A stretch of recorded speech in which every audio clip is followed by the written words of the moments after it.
الحمد لله رب العالمين، الصلاة والسلام على سيد المرسلين خاتم النبيين شفيع المذنبين أنيس الغريبين رحمة للعالمين محمد مصطفى صلى الله عليه وسلم وآله الطاهرين الطيبين وأصحابه نجوم طريق الأمم. أما بعد، فأعوذ بالله من الشيطان الرجيم بفضل بسم الله الرحمن الرحيم. قل هل يستوي الذين يعلمون والذين لا يعلمون؟ صدق الله العلي العظيم. وقال نبينا صلى الله عليه وسلم: إن الدنيا ملعون ما فيها إلا ذكر الله وما والاه وعالم أو متعلم. صدق الله العلي العليم.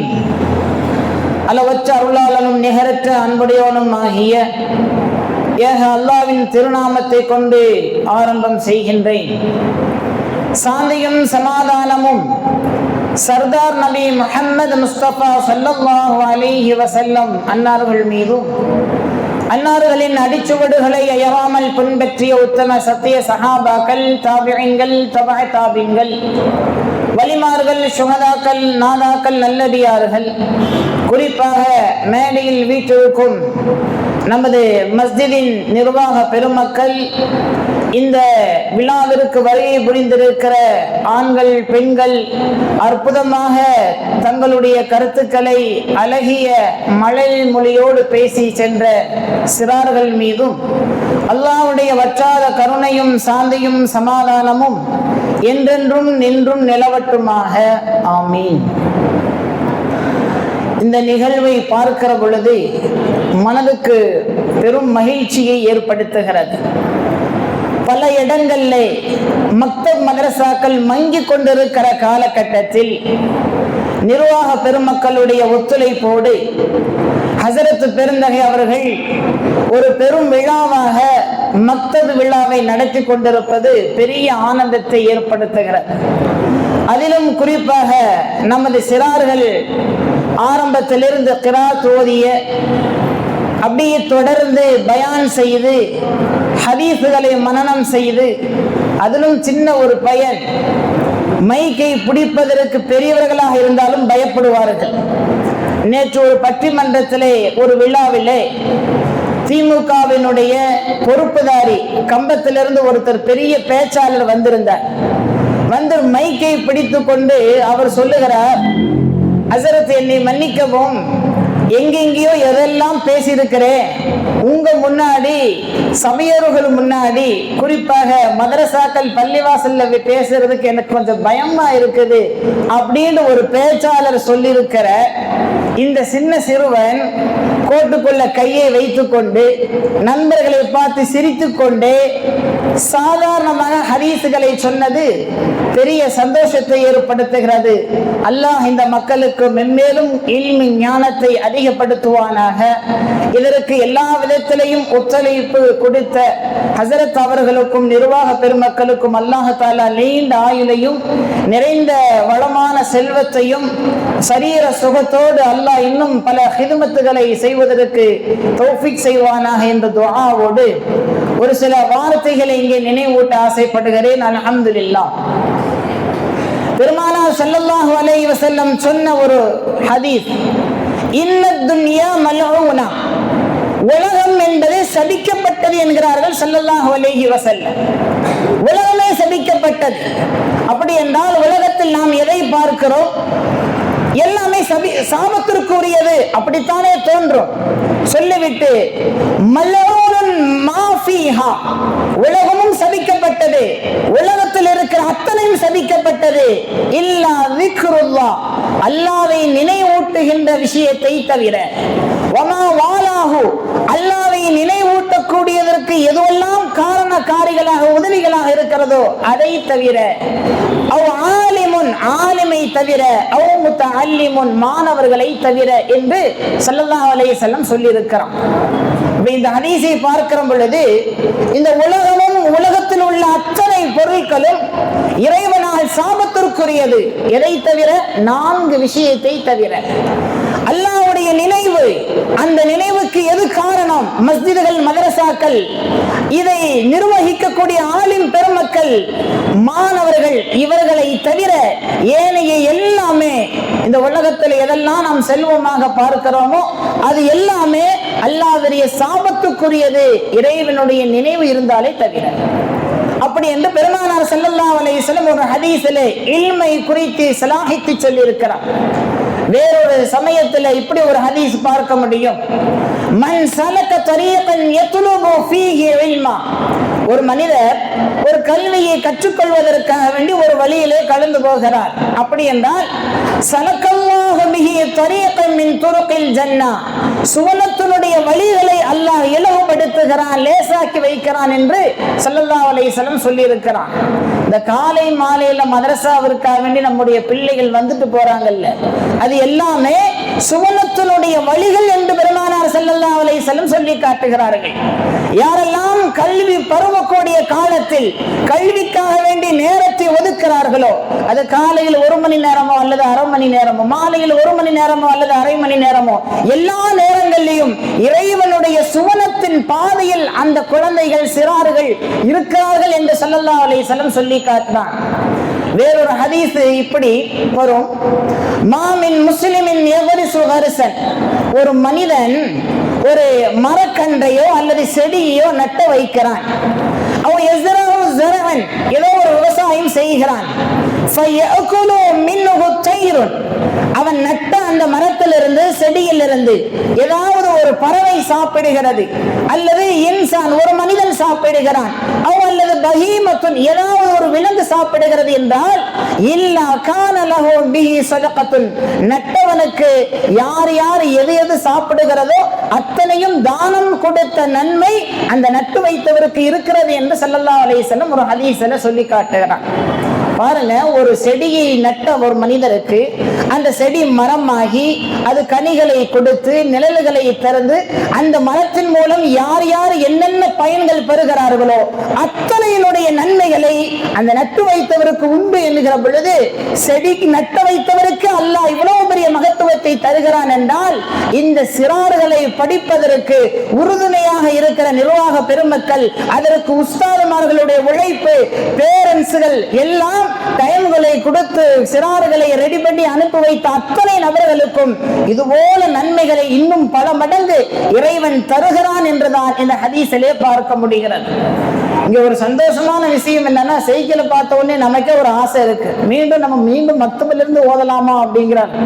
அந்த அளவுக்கு இங்கே மக்தபு நடைபெறுவதற்கு எல்லா விதத்திலையும் ஒத்துழைப்பு நடந்து கொண்டிருக்கிறது. அல்ஹம்துலில்லாஹ். உண்மையிலேயே ஒரு பிள்ளை நல்லொழுக்கம் கற்றுக்கொள்ளக்கூடிய இடம் இந்த அருமையான மக்தபனுடைய மதரசாக்கள் தான். இதை தவிர்த்து வேறு எங்க படிப்புக்கு சென்றாலும் கல்வி கிடைக்கும், நல்லொழுக்கம் கிடைக்குமா என்றால் கேள்விக்குறிதான். மக்தபில் என்ன சொல்லி தர்றாங்க? கொஞ்சம் பெரியவங்களும் இங்க யோசிக்கணும். அசர்த்து மக்தபில் என்ன சொல்லி தருகிறார்கள் என்றால், நாம் பெற்றெடுத்த பிள்ளைக்கு நாம் கற்றுக் கொடுக்காத பல விஷயங்கள் உஸ்தாத் அங்க கொடுத்திருக்கிற அரை மணி நேரம் அல்லது 1 மணி நேரத்தில் உங்களுடைய குழந்தைகளை சாலிஹீன்களாக உருவாக்கி கொண்டிருக்கிறார்கள். காலையில எழுந்த உடனே என்ன துவா ஓதணும், அதனுடைய சுன்னத்துகள் என்ன, எப்படி வுது செய்யணும், எப்படி மலஞ்சலம் கழிக்க வேண்டும், அதை எவ்வாறு சுத்தம் செய்ய வேண்டும், பெற்றோர்களிடத்தில் எப்படி நடந்து கொள்ள வேண்டும். அருமையாக ஒருத்தர் பயான் செய்தார், பெற்றோர்களுடைய சிறப்பு அப்படின்னு சொல்லி. இன்னும் அவர் பெரிதாகி அவர் ஒரு பெற்றோராக ஆகிற வரை அந்த பயானுடைய கருத்துக்களும் ஆழமான விஷயத்தையும் அவருடைய உள்ளத்திலே ஊடுருவி இருக்கும். இதுதான் மக்தபு நல்லொழுக்கத்தை கற்றுக் கொடுத்து கொண்டிருக்கிறது. நான் மற்ற கல்வியை குறித்து குறையாக இங்கே பேருக்கு பேசவில்லை, பார்க்கவும் இல்லை. ஆனால் கல்வி எங்கும் கிடைக்கும். நல்லொழுக்கம் என்பது மதரசாக்கள், மக்தபில் மாத்திரமே கிடைக்கும். இந்தியா சுதந்திரத்திற்கு முன்னதாக எல்லா இடங்களிலேயுமே ஆரம்ப தொடக்க பள்ளி மக்தபாகத்தான் இருந்தது. இப்பொழுதுதான் நிறைய ஸ்கூல் வந்திருக்கிறது, காலேஜ் அது இதுன்னு வந்திருக்கிறது. இந்திய சுதந்திரத்திற்கு முன்னதாக வரலாற்றில் எல்லா மஸ்ஜிதுகளும் அங்கே பாடங்கள் நடத்தப்படுகிறது. இதில் குறிப்பாக முஸ்லிம்களுக்கு மாத்திரமல்ல, மாற்று சகோதரர்களும் அவர்களுடைய பிள்ளைகளும் வந்து பாடத்தை பயின்றிருக்கிறார்கள். இந்தியாவினுடைய 3வது பிரதமராக இருக்கிற லால் பகதூர் சாஸ்திரி அவர்களும் இதே மக்தபு மதரசாவில் பாடத்தை பயின்றவர்கள் தான் என்று வரலாற்றிலே பார்க்க முடிகிறது. மக்தபு என்பது ஒரு பெரும் மாற்றத்தை உருவாக்கும் சமுதாயத்தில். ஒரு ஊர்ல ஒரு பிள்ளை தொழிலினுடைய அட்டென்ஸ் அந்த உஸ்தாது போட்டுக்கிட்டே வர்றாங்க. ஆனா அதுல என்னன்னா கடைசியில வந்து ஒரு மாசம் முடியும் பொழுது பேரண்ட்ஸ்ட போய் கையெழுத்து வாங்கணும். தாயோ தந்தையோ கையெழுத்து போடணும், என்னுடைய மகன் இந்த மாசம் ஃபுல்லா தொழுதாரு அப்படின்னு. அப்படி ஒரு ஊர்ல அந்த ஹஸரத் ஃபாலோ பண்ணிட்டு இருக்கும் பொழுது அந்த பேரண்ட்ஸனுடைய கையெழுத்துல மட்டும் எனக்கு காலியாவே இருக்குது. திரும்ப திரும்ப என்ன செய்யறாரு, ஹஸரத் அந்த மகனை வந்து மாணவரை தாட்டி விடுறாரு. அந்த அம்மா வந்து கையெழுத்து போட மாட்டேங்குது. ஏன் கையெழுத்து போட மாட்டேங்கிறீங்க அப்படின்னு கேட்கும் பொழுது அந்த அம்மா வருத்தத்தோடு சொல்லுது, ஹஸரத் என் மகன் தொழுகிறான், நான் தொழுகவே இல்லை, தொழுகாத நான் தொழுத மகனுக்கு எப்படி கையெழுத்து போடுறது அப்படின்னு சொன்ன உடனே ஹஸரத் அந்த அம்மையார்ட்ட கொஞ்ச நேரம் பேசினாங்க. அல்லாஹ்வுடைய பெரிய மாற்றம், இன்னைக்கு அந்த அம்மையார் தொழுகையாளியாக உருவாகி இருக்கிறான். அப்ப எங்கிருந்து தொடங்கி எங்கு போய் நிற்கிறது? ஒரு காலம் இருந்தது பேரண்ட்ஸ்களிலிருந்து கல்வி ஞானமும் பிள்ளைகளிலிருந்து வரும். இன்னைக்கு உள்ள காலங்கள் பல இடங்கள்ல பிள்ளைகளிலிருந்து என்ன செய்யுது, பேரண்ட்ஸ்கள்ட்ட கல்வி ஏதோ ஒரு வழியில மக்தபின் மூலமாக போய் கொண்டிருக்கிறது. நமக்கு முன்னாடி வாழ்ந்த இமாம் ஷாஃபிஈ ரஹ்மத்துல்லாஹி அலைஹி அன்னாருடைய வாழ்க்கையில சில செய்திகளை சொல்லுவார்கள். இமாம் ஷாஃபிஈ ரஹ்மத்துல்லாஹி அலைஹி அவர்கள் 7 வயசுல குர்ஆனை முழுமையாக ஹாஃபிஸ் ஆகிவிட்டார். முழுமையாக மனப்பாடம் செய்த பெரும் பாக்கியத்தை பெற்றவர்கள் இமாம் ஷாஃபிஈ ரஹ்மத்துல்லாஹி அலைஹி. அவர்களுக்கு என்ன காரணம் என்று காரணம் கேட்கிற பொழுது, அவர் குழந்தை பிறக்கும் பொழுதே அவர்களுக்கு 1.5 ஜுஸ் மனப்பாடம், வாயில் மொழிய தெரியாது, பச்சில பாலகன் தாயினுடைய பாலை குடித்துக் கொண்டிருக்கிற அந்த பருவத்திலேயே 1.5 ஜுஸை மனப்பாடத்துக்கு என்ன காரணம்? அவர்கள் வயிற்றிலே இருக்கிற பொழுது அவங்களுடைய தாயார் தொடர்ந்து குர்ஆனை ஓதிக்கொண்டே இருந்த காரணம். இதுதான் தாயினுடைய மடியில் எந்த அளவிற்கு பிள்ளைகள் உருவாகிறதோ அந்த போலதான் குழந்தைகளுடைய பின்னாடி உள்ள வாழ்க்கையும் அமையும் என்பது அவர் இந்த மக்தபு சொல்லக்கூடிய பாடமாக பார்க்கிறோம். அதே போல 7 வயசுல குர்ஆனை மனனம் செய்த இமாம் ஷாஃபிஈ ரஹ்மத்துல்லாஹி அலைஹி அவர்கள் 10 வயதிலே இமாம் முஅத்தா மாலிக் ரஹ்மத்துல்லாஹி அலைஹி அவர்களால் கோர்வை செய்யப்பட்ட ஹதீஸினுடைய ஒரு புத்தகத்தை முழுமையாக மனனம் செய்திருக்கிறார்கள். இன்னைக்கு நம்ம பிள்ளைகளுக்கு என்ன வயசு, நமக்கு என்ன வயசு, நமக்கு எத்தனை ஹதீஸுகள் தெரியும், ரிவாயத்துகளோடு எத்தனை ஹதீஸுகளுக்கு அர்த்தங்கள் நம்மளால சொல்ல முடியும்? காரணம், மக்தபை நாம் சரியாக பயன்படுத்தாதனுடைய விளைவு, அதனுடைய கல்வி, அதனுடைய மாண்பு என்ன என்று நமக்கு தெரியாமல் வாழ்ந்து கொண்டிருக்கிறோம். குர்ஆன்ல அல்லாஹ் சொல்லுகிறான், குல் ஹல் யஸ்தவில் லதீன யஅலமூன வல்லதீன லா யஅலமூன், அறிந்தவர்களும் அறியாதவர்களும் சமமாகுவார்களா என்று அல்லாஹ் கேட்கிறான். ஒரு காலம் சமமாக முடியாது. எப்படி சமமாக முடியும்? அறிந்தவர்கள், அறிவு மிக்கவர்கள் எங்கே? படிக்காதவர்கள், குர்ஆனுடைய ஹதீஸனுடைய விஷயத்தை தெரியாதவர்கள் எங்கே? இதுவே அறிந்தவர்களும் அறியாதவர்களும் ஒரு காலம் சமமாக முடியாது என்று குர்ஆன் நம்மை பார்த்து பறைசாற்றுகிறது. இந்த மக்தபல தான் வாழ்க்கையினுடைய மேலோங்கியத்தை, ஹதீஸ்ல சொல்லப்படக்கூடிய விஷயத்தை முழுமையாக அமல்படுத்தக்கூடிய, உள்வாங்கக்கூடிய உள்ளத்தை மக்தபல தான் பார்க்க முடியும். பெருமானார் ஸல்லல்லாஹு அலைஹி வஸல்லம் அன்னார்கள் ஒரு ஹதீஸ்ல இப்படி சொல்லி காட்டுவாங்க, லஅனல்லாஹுல் முத்தஷப்பிஹீன மினர் ரிஜாலி பின் நிசா, ஆண்களிலே பெண்களுக்கு ஒப்பாக இருக்கக்கூடியவனை அல்லாஹ் சபிப்பானாக. அதே போல வல் முத்தஷப்பிஹாத்தி மினன் நிசாஇ பின் ரிஜால், பெண்கள் ஆண்களுக்கு ஒப்பாக இருப்பதை அல்லாஹ் சபிப்பானாக என்று மக்தபல தான் சொல்லி கொடுக்கப்படுகிறது. என்ன அர்த்தம்? ஆம்பளை ட்ரெஸ்ஸா போடணும், பெண்கள் ட்ரெஸ் உடைய போடணும், ஆண்கள் பெண்கள் மாதிரி முடிகளை வளர்த்தி கொண்டு அவர்களுடைய கலாச்சாரம், அவர்கள் உடுத்தக்கூடிய ஆடைகள் மாதிரி நீங்க பசங்க போடாதீங்கன்னு மக்தபல சொல்லி தருவாங்க. சின்ன பிள்ளைகளை, பொம்பளை பிள்ளைகளை பார்த்து நீங்கள் பெண்களுடைய ட்ரெஸ்ஸுகளை போடுங்க, நீங்க ஆண்களுடைய ட்ரெஸ்ஸுகளை மாதிரி, ஆண்களுடைய கலாச்சாரம் மாதிரி நீங்க மாறி விடாதீங்க அப்படின்னு மக்தபல சொல்லி தருவார்கள். இங்க சொல்லக்கூடிய இந்த பருவத்தினுடைய நிலையில என்ன விளங்குறார்களோ இதுதான் அவர்கள் வாலிபமாகி பெரியவராக ஆனாலும் அதே நிலையில் இருக்கும். எதற்கு இங்கே சொல்லுகிறோம் என்றால், இன்னைக்கு உள்ள காலகட்டத்தில் எத்தனை இளைஞர்கள் எத்தனை இளைஞர்கள் எல்லாம் உருமாறி கொண்டு இருக்கிறார். பின்னாலிருந்து பார்த்தோம்னா அது ஆனா பொண்ணாலே தெரியல. இன்னைக்கு பல பேர் அப்படி இருக்கிறான், கூந்தலை வச்சுக்கிட்டு. நிறைய பெண்களும் அப்படித்தான் ஆணை போல ட்ரெஸ்ஸை அணிகிறார்கள். இந்த இடத்துல பார்க்க வேண்டும், பெருமானார் ஸல்லல்லாஹு அலைஹி வஸல்லம் அல்லாஹ்வுடைய சாபத்திற்குரியவர் என்கிறார்கள் ஸல்லல்லாஹு அலைஹி வஸல்லம். இன்றைய காலத்தில் எத்தனை இளைஞர்கள் மீது எத்தனை பெண்கள் மீது சாபம் உண்டாகி கொண்டிருக்கிறது என்பதை இங்கே பார்க்கிறோம். இதையெல்லாம் களைய வேண்டும் என்றால் மக்தப் அல்லாஹ் நமக்கு கொடுத்திருக்கிற மிகப்பெரிய ஒரு கிஃப்ட். அதை முறையாக சரியாக பயன்படுத்தினால் மாத்திரமே நம்முடைய குழந்தைகளை பெண் மக்களை நல்ல வழியில் வாழ வைக்க முடியும் என்று மக்தப் நமக்கு ஒரு பறைசாற்றிக் கொண்டிருக்கிறார். ஸல்லல்லாஹு அலைஹி வஸல்லம் ஒரு ஹதீஸ்ல இப்படி சொல்லுவார்கள், மா மின் மௌலீதின் இல்லா யூலது அலல் ஃபித்ரா. உலகத்தில் பிறக்கிற எந்த குழந்தையா இருந்தாலும் அது இஸ்லாத்தினுடைய இயற்கை தன்மையின் மீது தான் பிறந்து கொண்டிருக்கிறது. ஆனால்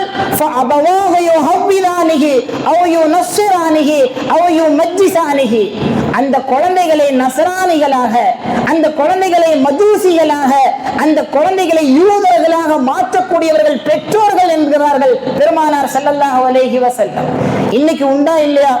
எத்தனை பிள்ளைகள் நல்ல பிள்ளைகளை கூட வழி தவறி மாற்றி தொழக்கூடிய பிள்ளைகளை கூட தொழுக வேண்டாம் என்று சொல்லக்கூடிய பல பெற்றோர்கள் இன்றைய காலத்தில் இருக்கத்தான் செய்கிறார்கள். இயற்கையாவே சில பிள்ளைகள் ஹஸரத்தின் மீதும் மக்தபுகள் மீதும் தொழக்கூடிய நபர்கள் மீது சில அன்புகள் இருக்கும். அந்த அன்புகளை கட் பண்ணுவதற்கு எத்தனை பெற்றோர்கள் இருக்கிறார்கள். ஏய், தப்பி தவறு கூட பள்ளியாசலுக்கு போகாத, ஹஸரத் உன்னை பிடிச்சு உட்காச்சுக்குவாரு. தொழுகையாளிக்கு பார்த்தா நீ ஓடி வந்துரு, சலாம் கூட சொல்லாத, உன்னை தேடி வந்துருவாங்க. இப்படி எத்தனை பெற்றோர்கள் பள்ளிவாசலும் மக்தபுகளையும் கட் செய்து அவர்கள் தங்களுடைய வீட்டிலே வைத்திருக்கக்கூடிய நிலையை பார்க்க முடியும். அந்த பெற்றோர்கள் நினைவு கொள்ள வேண்டும், 5இல் வளையாதது 50இல் வளையாது. எந்த காரணத்தினாலும் வளையாது. 5இல் வளையாதது 50இல் வளையாது. இதை ஒருத்தர் அறிவுபூர்வமாக நிரூபணம் செய்து காண்பித்திருக்கிறார்கள். 1931 அமெரிக்காவில் உளவியல் அறிஞர் வின்த்ரோப் கெல்லாக் என்று சொல்லக்கூடிய அவரும் அவருடைய மனைவி லூயெல்லா அப்படிங்கிற கணவன் மனைவி 2 பேரும் சேர்ந்து ஒரு ஆய்வு செய்யறாங்க. என்ன ஆய்வு? 5இல் வளையாதது 50இல் வளையாது என்று நாம் சொல்லுகிறோமே, அது எப்படி இருக்கிறது? அது உண்மைதானா? சின்ன பிள்ளைகளுக்கு அந்த நேரத்தில் கொடுக்கிற கல்வி அப்பதான் கொடுக்க முடியுமா? பின்னாடி வளர்ந்துட்டா மாத்த முடியுமா? அப்படிங்கிறது ஒரு ஆய்வு செய்யறாங்க. அந்த ஆய்வு எப்படி செய்யறாங்கன்னா, தான் பெற்ற ஒரு 10 மாத குழந்தை, தன்னுடைய 10 மாசம் தான், 1 வயது கூட பூர்த்தி ஆகல, அந்த ஒரு பிள்ளையை எடுத்துக்கொண்டு இந்த குரங்கனுடைய இனத்துல ஒரு இனம் சிம்பான்சி அப்படின்னு சொல்லக்கூடிய ஒரு குரங்கு குட்டி ஒண்ணு இருக்குது. அந்த குரங்கு குட்டிக்கு 7 மாதம். அப்ப தன்னோடு பிறந்த அந்த பிள்ளையை 10 மாத பிள்ளையையும் அந்த 7 மாத உள்ள அந்த குரங்கு குட்டியை 2ஐயும் ஒன்னா சேர்த்து வளர்க்கிறாங்க. எப்படி வளர்க்கிறாங்க? பிள்ளைக்கு பால் கொடுப்பது போலவே அந்த குழந்தைக்கு பால் ஊட்டப்படுகிறது. பிள்ளை எப்படி ட்ரெஸ் பண்ணிருக்கானோ அதே போலவே அந்த குரங்குக்கும் ட்ரெஸ் பண்ணப்படுகிறது. பிள்ளைக்கு எப்படி பேச்சுகளை கொடுத்து தன்னுடைய மொழியை எப்படி ஊட்டுகிறார்களோ அது போலவே அந்த குரங்குக்கும் தன்னுடைய மொழியை ஊட்டப்படுகிறது. இப்படியே தொடர்ந்து ஒரு பிள்ளையை வளர்ப்பதற்கு என்னென்ன பெற்றோர்கள் செய்வார்களோ அத்தனையும் அந்த குரங்குக்கு செய்யப்படுகிறது. வேற ஆச்சரியம் என்னன்னா, ஆய்வு செஞ்சு பார்க்கலாம் கையில் எடுத்த அந்த பேரண்ட்ஸுகள் 10 மாசத்திலேயே ஆய்வு நிறுத்திட்டாங்க. 10 மாசத்திலேயே போதும் இது நமக்கு அப்படி ஆய்வு நிறுத்திட்டாங்க. என்ன காரணம்னா, 7 மாதம் அந்த குட்டி குரங்கு 10 மாசத்தினுடைய ஆய்வுக்கு பிறகு அத 17வது மாசம் அந்த குரங்கு குட்டியினுடைய தன்மை என்னவோ அது அப்படியே தான் இருக்குது. சிறிது அளவும் கூட மனிதனுடைய நிலைக்கு குரங்கு வரவில்லை. ஆனால் 10 மாதத்தினுடைய தன்னுடைய மகன் 10 மாதம் ஆய்வுக்கு பிறகு 20 மாதம் தன்னுடைய பிள்ளை குரங்குகளுடைய எல்லா சேட்டையும் செய்ய ஆரம்பித்து விட்டான். ஜன்னல்ல ஏறான், மேல நிலவுல ஏறான். குரங்கு என்னென்ன தன்மைகள் செய்யுமோ அப்படியே அந்த தன்மை பிள்ளை செய்ய ஆரம்பித்து விட்டது. அப்பொழுதுதான் நினைத்தார்கள், இது இறைவன் சொன்ன வார்த்தை வேதம், பெருமானார் சொன்ன அந்த வார்த்தை வேதம் எல்லாம் சத்தியம், உண்மையானது. யார் யாருக்கு எந்த நேரத்தில் எப்படி கல்வியை கொடுக்கப்பட ஏற்பட வேண்டுமோ அந்த கல்விக்கு ஏற்றால் போலதான் மனிதன் மாறுவான். ஆனா மற்ற மிருகங்கள் மாறாது, அது அப்படியே தான் இருக்கும் என்பது ஆய்வில் முடிவு செய்யப்பட்ட செய்தி. அதனாலதான் பெருமானார் ஸல்லல்லாஹு அலைஹி வஸல்லம் அற்புதமான ஒரு செய்தி சொன்னார்கள். முரு அவுலாதக்கும் பிஸ்ஸலாம், தொழுகை கொண்டு உங்களுடைய பிள்ளைகளுக்கு ஏவுங்கள். வஹுவ அப்னாஉ சபஅ சினீன், 7 வயசுல இருக்கும் போதே ஏவுங்கள் என்றார்கள் ஸல்லல்லாஹு அலைஹி வஸல்லம். அப்போ ஒரு பிள்ளைக்கு 7 வயசு ஆயிடுச்சு, அது ஆண் மகனோ பெண் மகளோ, 7 வயசு ஆயிடுச்சுன்னா என்ன செய்யணும்? தொழுகைக்கு ஏவணும். இந்த இடத்துல ஹதீஸனுடைய கொஞ்சம் தாத்பரியத்தை, உள்ள ஆழமான கருத்தை பார்க்கணும். ஒருத்தனுக்கு ஒரு விஷயம் தெரிய வேண்டும் என்றால் தான் அதை செய்யணும் சொல்லுவோம். பிள்ளைய கூப்பிட்டு தண்ணி மெத்திட்டு வான்னு சொல்றேன்னு வச்சுங்களேன், யாருக்கு சொல்லுவோம்? எந்த பிள்ளை தண்ணீர் மெற்றி கொண்டு வர்றதுக்கு சக்தி இருக்குதோ அந்த பிள்ளை பார்த்தா தண்ணி கொண்டு வான்னு சொல்லுவோம். அதே மாதிரி தொழுகைக்கு 7 வயசில் இருக்கிற பிள்ளையை பார்த்து நீ தொழுங்கள் என்று சொன்னால் 7 வயசுக்கு முன்னதாகவே தொழுகையினுடைய எல்லா விதமான சட்டத்திட்டங்களை அந்த பிள்ளைகளுக்கு நாம் ஊட்டி இருக்க வேண்டும் என்று பெருமானார் ஸல்லல்லாஹு அலைஹி வஸல்லம் சொன்ன ஹதீஸிலிருந்து நாம் பார்க்க முடியும். இதே ஒரு பிள்ளை 7 வயசில் கடந்து 10 வயசு ஆயும் தொழுகவில்லை என்றால் 10 வயசாச்சு ஒரு பிள்ளை தொழுகல அப்படின்னா தொழுகைக்காக வேண்டி பிள்ளையை நீங்கள் அடியுங்கள் என்றார்கள் ஸல்லல்லாஹு அலைஹி வஸல்லம். ரசூலுல்லாஹ் யார்? இந்த உலகத்திற்கு பேர் ரஹமத்தாக வந்தவர்கள் பெருமானார் ஸல்லல்லாஹு அலைஹி வஸல்லம். யாரையும் உள்ளத்தாலும் உடலாலும் துன்புறுத்தாத பெருமானார் சொல்லுகிறார்கள், உங்கள் பிள்ளை தொழுவதற்கு வரவில்லை என்றால் நீங்கள் அடித்து தொழுவீங்கள் என்றார்கள் ஸல்லல்லாஹு அலைஹி வஸல்லம். இன்னைக்கு நம்ம பிள்ளையை எத்தனை பேர் நம்ம அடிக்கிறோம், எத்தனை பேர் அடிக்கிறோம்? கொஞ்சம் யோசனை பாருங்க. ஏன் ரசூலுல்லாஹ் சொன்னாங்கன்னு இப்ப நமக்கு கொஞ்சம் இன்றைய காலத்துல கொஞ்சம் யோசனை பண்ணி பார்ப்போம். இன்னைக்கு ஒரு ஜனாசா ஒண்ணு வருது, ஒரு ஜனாசா வருது. அந்த ஜனாசா அவர் பெற்ற பிள்ளைகள் 2-3 இருக்கலாம், 4-5 இருக்கலாம். நிறைய ஜனாசாக்களை பாருங்க, நெருங்கிய உறவு யாரோ அவங்க பள்ளிக்குள்ள வர மாட்டாங்க. மற்ற ஊர்களில் இங்க எப்படி நமக்கு தெரியல. நெருங்கிய உறவு யாரு? அண்ணன் தம்பி அல்லது அவர் ஜனாசா பெற்றெடுத்த பிள்ளை, இவர்கள்லாம் நெருங்கிய உறவுக்காரர்கள். அவர்கள் பள்ளிக்குள்ள வரமாட்டார்கள். ஜனாசா கொண்டு வந்து பள்ளியில வைக்கிறதோட சரி, அப்படியே வெளியே நைஸா என்ன செஞ்சுருவாங்க? தொழுகைக்காக ஜனாசா தொழுகைக்கு ஒரு கூட்டம் உள்ளே நிற்கிறது என்றால் அதை விட 2 மடங்கு 3 மடங்கு வெளியே நிற்கும். காரணம் ரசூலுல்லாஹ் சொன்ன ஹதீஸ், முரு அவுலாதக்கும், உங்களுடைய குழந்தைகளை தொழுகைக்காக ஏவுங்கள் என்று ரசூலுல்லாஹ் சொன்ன வார்த்தையை இந்த ஜனாசாவை படுத்திருக்கிறவர்கள் செய்யவில்லை, என்னமோ தெரியவில்லை. அதனால் உங்களுடைய தொழுகைக்கு கூட உங்கள் பிள்ளை தொழுக வரமாட்டான். இதுதான் ஸல்லல்லாஹு அலைஹி வஸல்லம் சொல்லிக் கொடுத்த தாத்ருபி. ரசூலுல்லாஹ் சொன்ன ஒரு வார்த்தைக்கு ஆழமான அர்த்தம் இதுதான். 7 வயதில் உங்களுடைய பிள்ளையை நீங்கள் அடித்து தொழ வைத்திருந்தால் உங்களுடைய பிள்ளை நீங்கள் இல்லாத பொழுதும் உங்களுக்காக வேண்டி துஆ செய்வான். நீங்கள் உங்களுடைய ஜனாசாவில் உங்களுடைய பிள்ளை பங்கெடுத்து அவனே தொழுக வைப்பான் என்றார்கள் ஸல்லல்லாஹு அலைஹி வஸல்லம். குர்ஆன்ல நிறைய வரலாறுகளை பார்க்கிறோம். அதில் ஒன்று, ஹஜ்ரத் இப்ராஹிம் அலைஹிஸ்ஸலாம் ஒரு கனவு ஒன்று காண்கிறான். என்ன கனவு? தன்னுடைய மகனை இஸ்மாயிலை அறுப்பதாக, குர்பானை கொடுப்பதாக ஒரு கனவு பிரபல்யமானது எல்லாத்துக்கும் தெரியும். இந்த கனவு கண்ட உடனே ஒரு இப்ராஹிம் நபி, அல்லாஹுடைய கலீல், அல்லாஹ் நமக்கு சொன்ன விஷயத்தை உடனே அவர்கள் அமல் செய்வதற்கு, அதை தடுப்பதற்கு யாரும் முன் வர மாட்டார். தாராளமாக செய்ய முடியும். ஆனாலும் தன்னுடைய இஸ்மாயில் அலைஹிஸ்ஸலாம் தன்னுடைய பிள்ளை இடத்துல போய் ஒரு ஆலோசனை கேட்கிறான். காலையா புனைய இன்னி அராஃபில் மனாமி அன்னி அதுபஹுக, மகனே நான் கனவு ஒன்று கண்டேன், ஒன்னு அறுக்கிற மாதிரின்னு சொல்லி அவர் கேட்கிறார். அவர் கேட்ட உடனே இஸ்மாயில் நபி சொன்ன பதில தான் அல்லாஹ் குர்ஆன்ல பதிவு செய்கிறான். சதஜிதுனி இன்ஷா அல்லாஹ் மினஸ் சாபிரீன். நீங்கள் இப்ராஹிம், என்னுடைய அருமை தந்தையே, உங்களுக்கு கனவில் என்ன ஏவப்பட்டதோ அதை செய்யுங்கள், நான் பொறுமையாக இருந்துக்கிறேன், என்னுடைய உயிரை கொடுக்க நான் தயாராக இருக்கிறேன் என்றார்கள் இஸ்மாயில் அலைஹிஸ்ஸலாம்.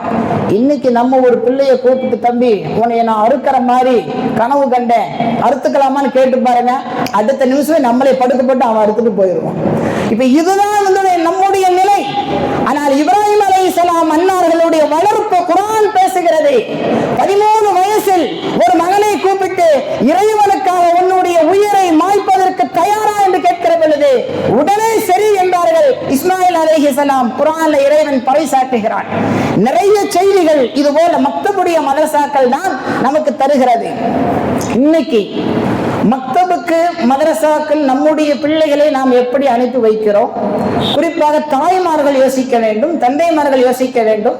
ஸ்கூலுக்கு படிப்புக்கு நம்முடைய பிள்ளைகளை நாம் தயார் செய்து அனுப்பக்கூடிய விதங்கள் என்ன, ரெண்டையும் நாம் பார்க்கணுமோ. ஸ்கூலுக்கு என்னைக்காவது நம்ம லீவ் போட்டிருக்கோமா? ஒருவேளை லீவு ஏற்படும் பட்சத்தில் என்ன செய்வோம்? முன்கூட்டியே நம்ம லீவ் லெட்டர்லாம் எழுதி முறையாக என்ன ப்ராசஸ் செய்யணுமோ எல்லாத்தையும் நம்ம செய்வோம். ஆனா மதரசாவுக்கு அவன் வந்தானா போறானா போறது இல்லையா எந்த விதமான அனுமதியும் இல்லை. ஹஜரத்தை கூப்பிட்டு பார்ப்பாங்க, அவரு என்னதான் செய்வாங்க, அவ்வளவுதான். எந்த நேரம் லீவ் எடுக்கிறது ஏதாவது கண்டிஷன் இருக்கா? பல இடங்கள்ல அது இல்லை. ஆடை மாற்றுவதில் கூட குழந்தை எந்திரிச்ச உடனே கொஞ்சம் நேரத்துல சில நேரங்கள்ல ரொம்ப லேட்டா எந்திரிச்சிருவோம். டைம் சீக்கிரம் போ அப்படின்னு சொல்லி அப்படியே பெட்டை விட்டு எப்படி எந்திரிக்கிறானோ அப்படியே பல இடங்கள்ல பிள்ளைகள் வரும். ஒரு முகத்தை கூட கழி இருக்க மாட்டான், வாய் கூட கொப்பளிச்சிருக்க மாட்டான். அது எந்த நிலையில இருக்கிறான்னு தெரியல. ஒருவேளை 13 வயசுக்கு கீழே உள்ளவனா இருந்தா கூட பரவாயில்லை. 13 வயசுக்கு மேல பாலிகான உடைய நிலையில ஒரு பிள்ளையை அப்படியே பள்ளிவாசலுக்கு அனுப்பி வைத்தால் அவன் எந்த நிலையில் இருக்கிறான், பள்ளிவாசலுக்கு உள்ளே போகுவதற்கு தகுதி உள்ளவனா தகுதி இல்லாதவனா என்ற ஒரு நிலை கூட தெரியாமல் இன்னைக்கு பல பெற்றோர்களுடைய பொதுபோக்குத்தனம், அவர்கள் பாராமுகத்தால் நிறைய பிள்ளைகளுடைய மார்க்க கல்வி அடிபட்டு போய் கொண்டிருக்கிறது என்பது வேதனையான விஷயம். நான் ஆரம்பத்திலே சொன்னது போல பல இடங்கள் மக்தபு வீணாகி போய்விட்டது. எந்த நேரத்தில் பிள்ளைகளுக்கு நாம் கல்வியை கொடுக்க தவறுகிறோமோ அந்த நிலை பல இடங்கள் உருவாகி கொண்டிருக்கிறது. அல்லாஹ் பாதுகாக்க வேண்டும். நீங்கள் பணம் கட்டி ஸ்கூலுக்கு அனுப்புற அதுல 1% உங்களுடைய மதரசாக்கள் மீது நீங்கள் கவனம் செலுத்துங்கள். உங்களுடைய கல்விக்காக வேண்டி நீங்கள் இறந்து போனால் உங்களுக்காக வேண்டி துஆ செய்ய ஒரு பிள்ளை உருவாக வேண்டும் என்பதற்காக, அல்லாஹ்வுடைய நெருக்கத்தை அடைவதற்கு இந்த பிள்ளைகளுக்கு நீங்கள் காட்டக்கூடிய அக்கறை காலையில் ஒரு அரை மணி நேரம், மாலை ஒரு அரை மணி நேரம் அல்லது 1 மணி நேரம் இதுல நீங்க அனுப்பி வையுங்கள். உங்களுடைய பிள்ளை நீங்கள் எதிர்பார்ப்பதை விட மிக அருமையாக இஸ்லாத்திற்கு ஏற்ற பிள்ளைகளாக உருவாகுவார்கள் என்பது எந்த விதமான சந்தேகம் இல்லை. நிறைய இடங்கள்ல கல்வி இரு கல்வி என்ற அடிப்படையில் குழம்பி போய் இருக்கிறான். இரு கல்வி அப்படின்னு நிறைய இடங்கள்ல தீனினுடைய கல்வி கொடுக்கறங்கிற பேர்ல உலக கல்வி வீணடிக்கக்கூடிய இடங்கள் உண்டு. சில இடங்கள்ல உலக கல்வியை கொடுக்கறன்ற பெயரில தீனுடைய கல்வியை வீணடிக்கிறது உண்டு. இங்கே நாம் பார்க்கிறோம், நம்முடைய ஷரியத்திலே மார்க்கத்திலே கல்வி ஷரியத்தினுடைய கல்வியை முழுமையாக எல்லாமே கற்றாக வேண்டும், எல்லாருமே கற்றாக வேண்டும். இதில் மாற்று உலகம் வாழ்வதற்கு உலக கல்வி என்பது அவசியம். எனவே 2 கல்வியும் மிக முக்கியமானது என்பதை இங்கே பார்க்கிறோம். இதுக்காக அதற்காக வேண்டி இறை வீணடிப்பது என்பது அல்ல. இன்னைக்கு பல இடங்கள்ல வேதனையான விஷயம். யூபி வடமாநிலத்துல ஒரு செய்தி உங்களுக்கெல்லாம் தெரியும். நிறைய ஹாஃபிதுகள் உருவாகக்கூடிய இடங்கள் யூபியை சொல்லலாம்.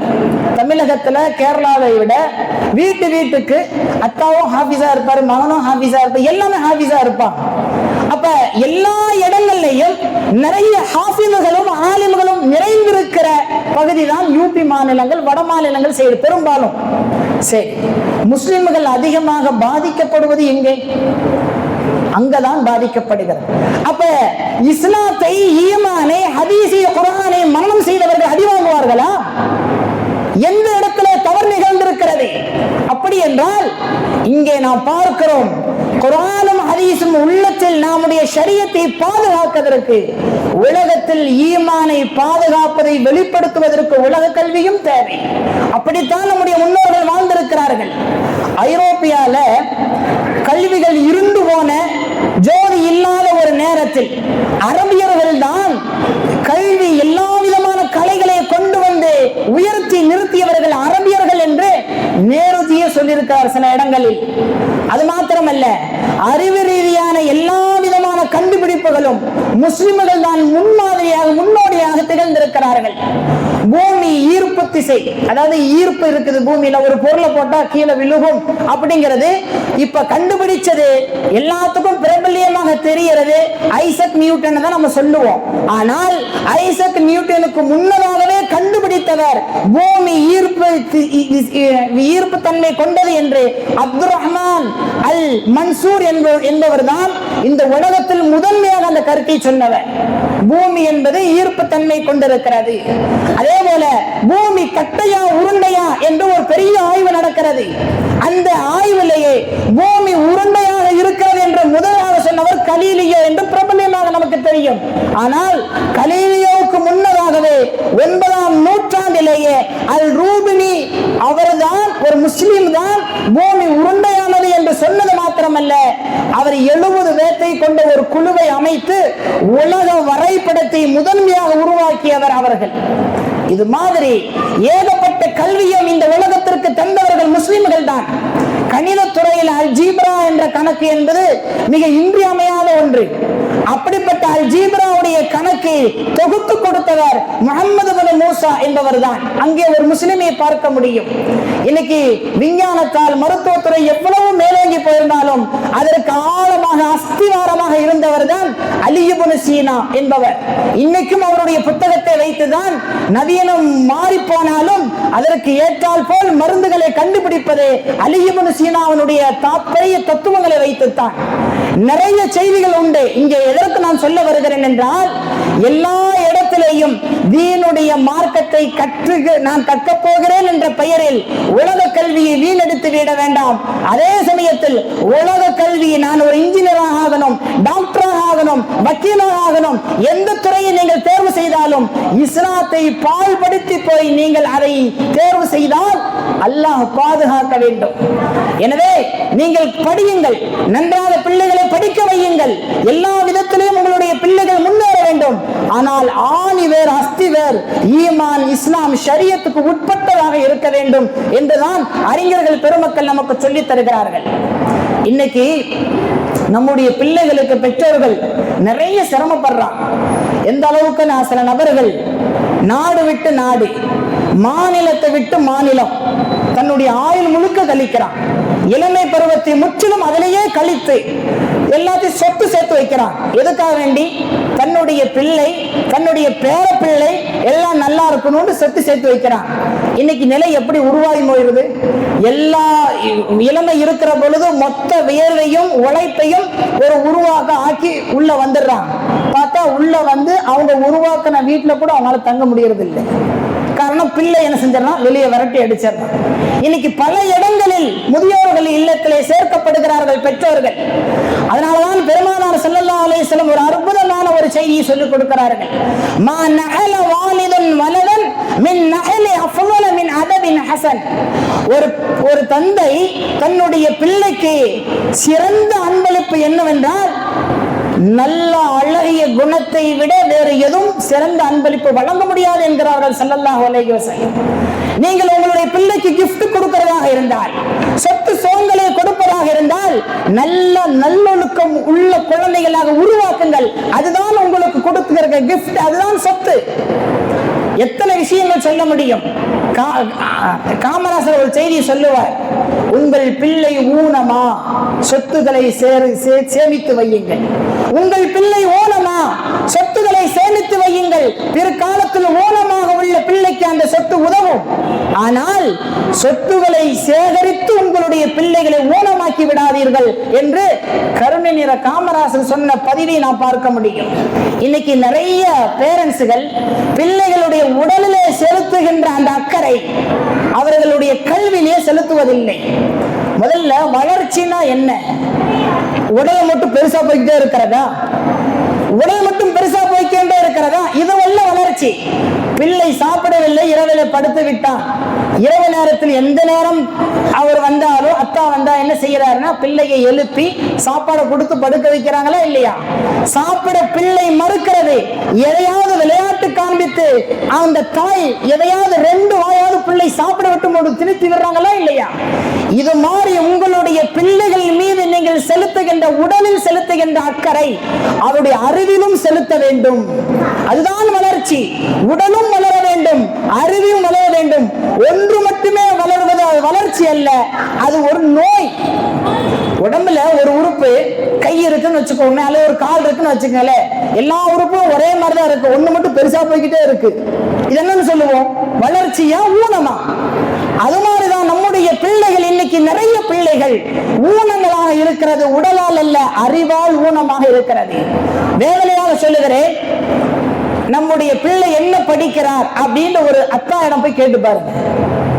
பெரும்பாலும் எந்த தகப்பனாருக்கும் தன்னுடைய பிள்ளை என்ன படிக்கிறான் என்ன ஓதுறான்னு தெரியாது, பெரும்பாலும் தெரியாது. சரி, தாயிடத்தில் கேட்டு பாருங்கள், சொல்லுவார்கள் ஏதோ எஸ்ல குரான் ஓதுறேன்னு சொல்றான், குரான் ஓதுறேன்னு சொல்றான், அவ்வளவுதான். ஆனால் ஒரு பிள்ளை 12 வருஷங்கள் 13 வயசு ஆகியும் கூட அவன் எஸ்ல் குரான்லயே இருக்கிறான், எஸ்ல் குரான்லயே இருக்கிறான். பாலியாயும் கூட எஸ்ல் குரான்ல இருக்கிறான். கொஞ்சம் கணக்கு போட்டு பாருங்கள், பிள்ளை ஒரு 3 வயது அல்லது ஒரு 5 வயது மக்தபுக்கு வருகிறான். 5லிருந்து 14, 15 வயது வரைக்கும் கிட்டத்தட்ட 10 வருஷங்கள் அந்த மகன் அல்லது அந்த பிள்ளை எஸ்ல் குரானை ஓதிக்கொண்டே இருக்கிறான். 10 வருஷம் ஓதுகிறான்.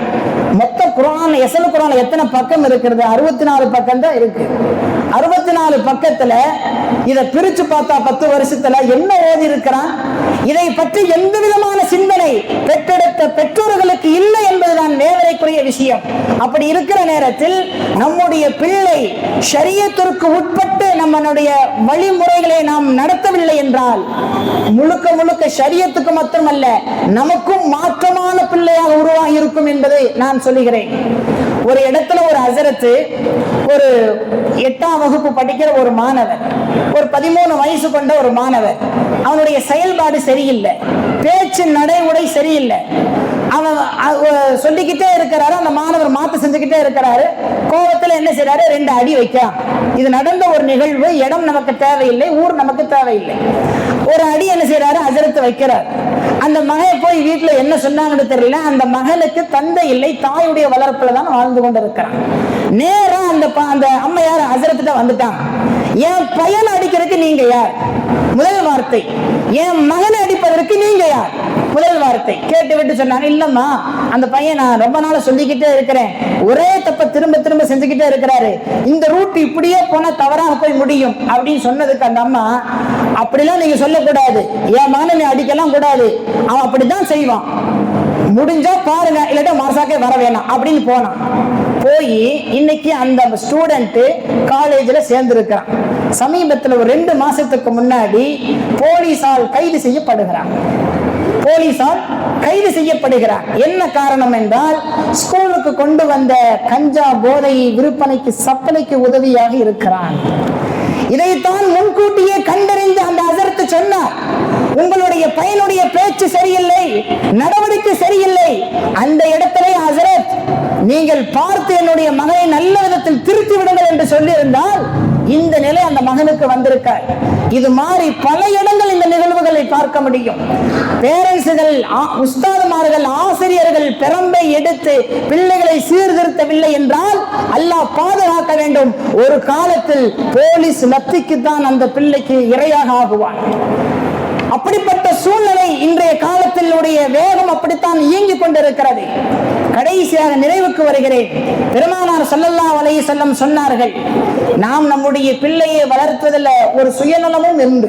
ஒரு சுயநலம் என்னன்னா, நல்ல விதமாக நம்முடைய பிள்ளையை வளர்த்தினால் அந்த நன்மை நமக்குத்தான். பெருமானார் ஸல்லல்லாஹு அலைஹி வஸல்லம் சொன்னார்கள், ஒருவர் இறந்து விட்டால் அவர் செய்யக்கூடிய எல்லா விதமான அமல்களும் முடிந்து போய்விடுகிறது 3 காரியத்தை தவிர.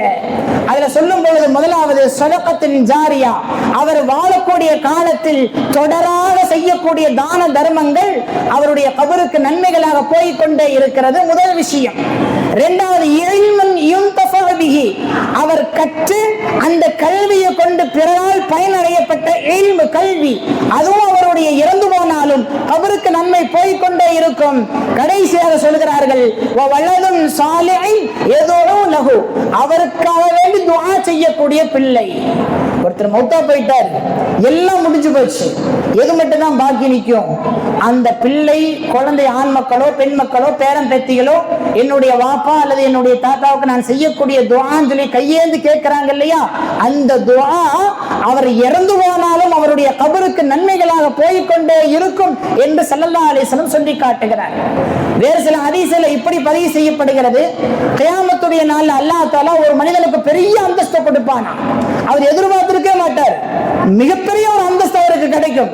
அவரே ஆச்சரியப்பட்டு அல்லாஹ்ட்ட கேட்பாங்கன்னா, யா ரப்பி அன்னாலி ஹாதிஹி, இதெல்லாம் நான் உலகத்துல வாழும்போது செய்யவே இல்லையே, இவ்வளவு நன்மைகள் எனக்கு எப்படி எங்கிருந்து வருது என்று ஆச்சரியமாக கேட்கும் பொழுது அல்லாஹ் சொல்லுகிறான், பி இஸ்திக்ஃபாரி வலதிக லக, உன்னுடைய பிள்ளை உனக்காக செய்யக்கூடிய பாவ மன்னிப்பினுடைய பிரதிபலன் தான் உனக்கு நன்மைகளாக மாறிக்கொண்டிருக்கிறது என்று இறைவன் சொன்னதாக பெருமானார் ஸல்லல்லாஹு அலைஹி வஸல்லம் சொல்லி காட்டுகிறார்கள். என்றால் இந்த உலகத்திலே நாம் வாழ்வது கொஞ்ச காலம், நாம் இந்த உலகத்தை விட்டு பிரிந்து சென்றதுக்கு பிறகு நிரந்தர வாழ்க்கைக்கு நன்மைகள் தொடராக வர வேண்டும் என்றால் பெருமானார் சொல்லிக் கொடுத்த அடிப்படையில் நாம் அழகிய பிள்ளைகளை, ஒழுக்கமான பிள்ளைகளை, நம்முடைய கபர்களுக்கும் மன்னரைகளுக்கும் நன்மைகளை எட்டி வைக்கக்கூடிய பிள்ளைகளை உருவாக்கினால் மாத்திரமே இம்மையும் வெற்றி மறுமையும் வெற்றி என்று ஸல்லல்லாஹு அலைஹி வஸல்லம் சொல்லிக் கொடுக்கிறார்கள். எனவே அத்தகைய ஒரு நல்ல பிள்ளைகளாக நமக்காக வேண்டி ஹயாத்திலேயும் மமாத்திலேயும்